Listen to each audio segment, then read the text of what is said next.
आइए आपको मुख्तलिफ़ किस्म की खादों के बारे में बताते हैं। ये एक खाद है और ये है मुर्गियों की बीटें। ये बहुत ही शानदार खाद होती है।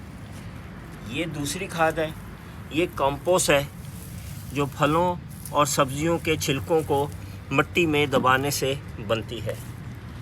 इधर आइए, ये देखिए, ये खल है जो आप गाय भैंसों को खिलाते हैं। इसको भिगो के रखने से 24 घंटे के बाद ये खाद बन जाती है।